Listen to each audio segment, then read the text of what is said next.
go through the papers then. This morning, joining us once again, former editor of the Daily Star, Dawn Neeson, and Olympian Chris Sakabusi. Good morning, Chris. Let's kick off with some stroppy text messages and potential threats and all the rest of it in the Times from Sir Gavin Williamson.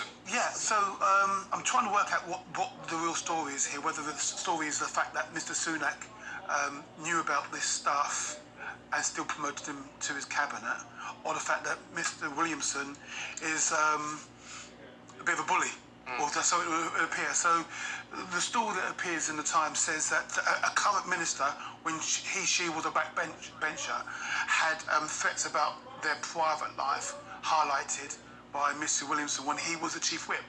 Now, I think Williamson's had many jobs that haven't gone very well, but the chief whip seems to be one that Boris thought he did very well, and therefore he got promoted into the House of Lords.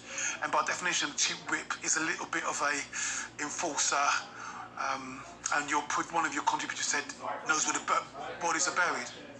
So the minister was saying that when she, I think it was a lady, when she was there, he threatened her, and he was saying that was duty of care. Now, fast forward to the previous chief whip, she gets subjected, expletive text sent by Williamson, because Williamson wanted to go to the Queen's funeral and was omitted, and she was trying to say, listen, it's not about you, it's not something personal. In fact, there's very, very limited few members, and you didn't fall into the category.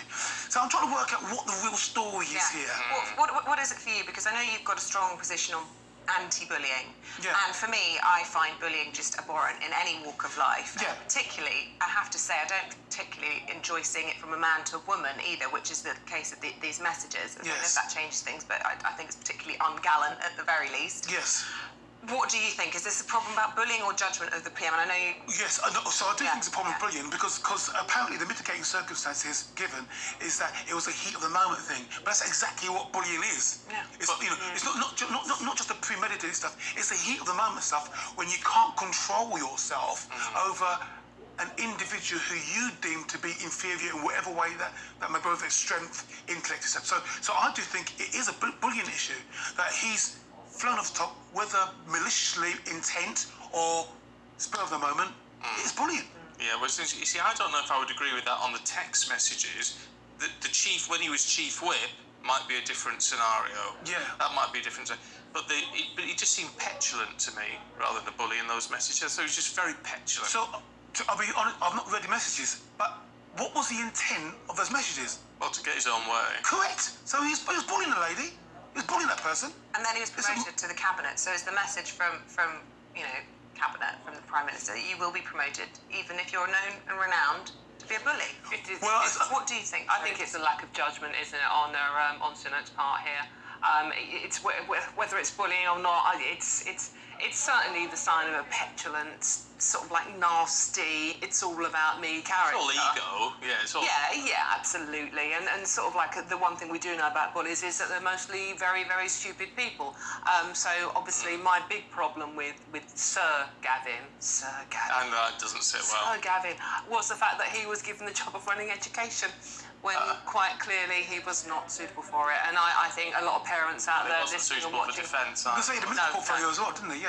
What does he actually do now? What actually is the point of him in the cabinet now? I'm not really... What's the point of him? What's the point of Sir Gavin? No. Well, I think the point is that Mr. Sunak was trying to have a collegiate representation in the cabinet, and as you previously said, he knows where the bodies are buried. Better to have the bully in than out. What has he got of Mr. Sunak? Keep your enemies close.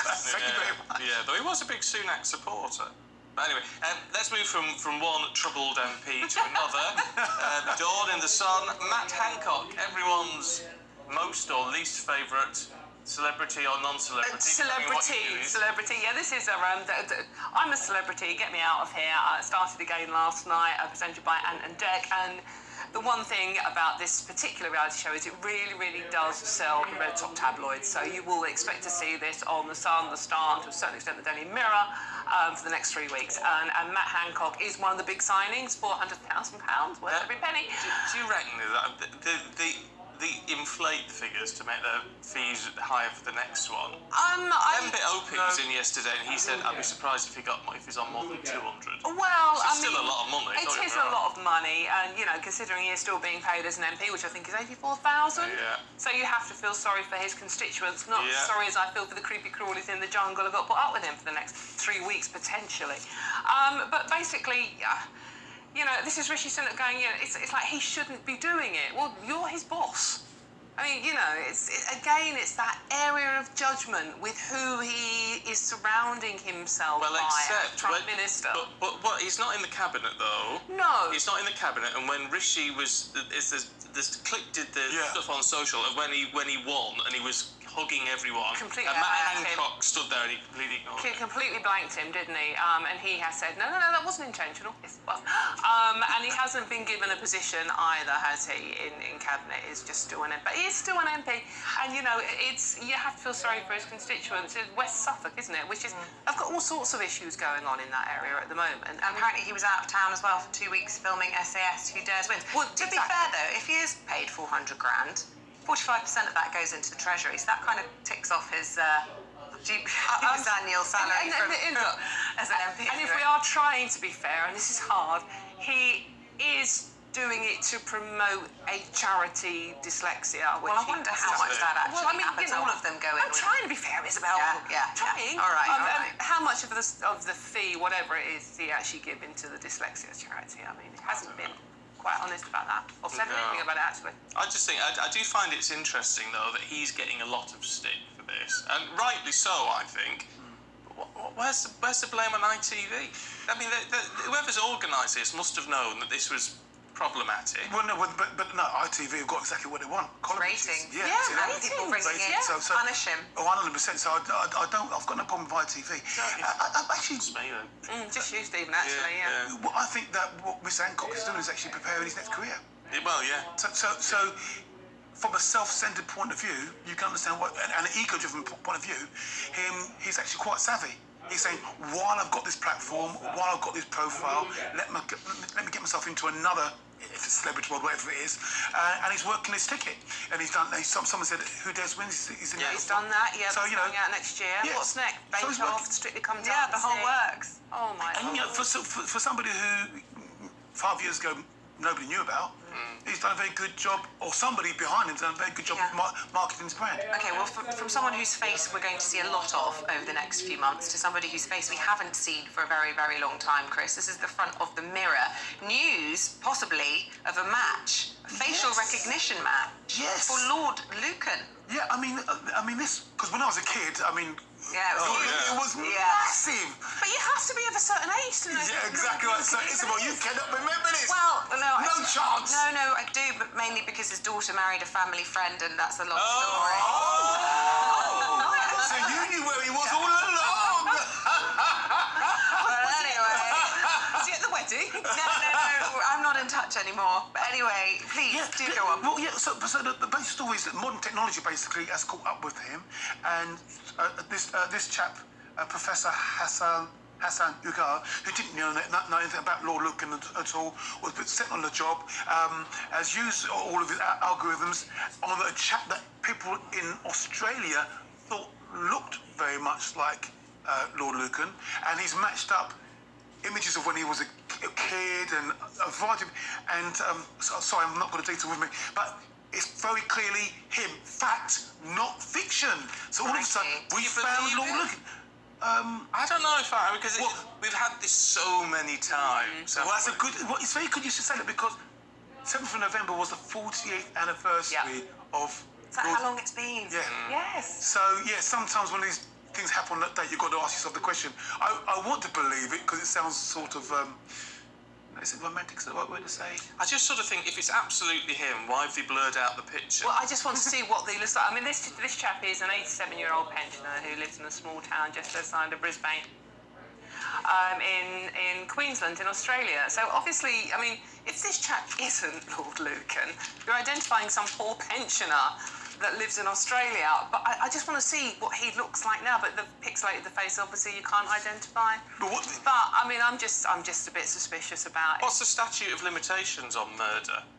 Because, I mean, presumably, would they still go after him? Oh, what do you do? You'd like to think so, wouldn't you? Oh, definitely. I would have In thought. this country, I think. Most definitely. Yeah, you're alive, you're fair game. Oh, yeah. Well, if anyone can find them, British tabloids. Very good. Oh, they'll yeah, dig him people out. down. So Yeah, they'll dig him have out. people down under doing that right now, won't they? Let's have a look at migrants in the Times, Dawn. Oh gosh, yes. It's a story that's not going to go away, is it? This is a Times exclusive.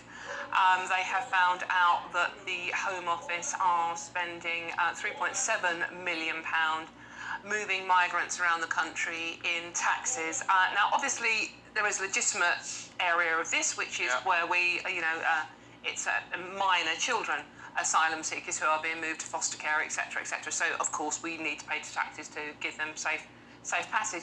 But they have interviewed several of the drivers who work for these companies that have the contracts, and they are being told to drop off migrants who have had their asylum claims turned down, by the way, just at random stations in London. Weird, I would just drop them outside King's Cross or Victoria, no one cares. And then what happens to them? Well, they end up sleeping rough, but in the case of a couple of Albanian ones, this driver here being interviewed, and he said, well, I just dropped them off outside Victoria Station, and the next thing I knew, a BMW had pulled up and whisked them off elsewhere to do whatever they were going to go and do.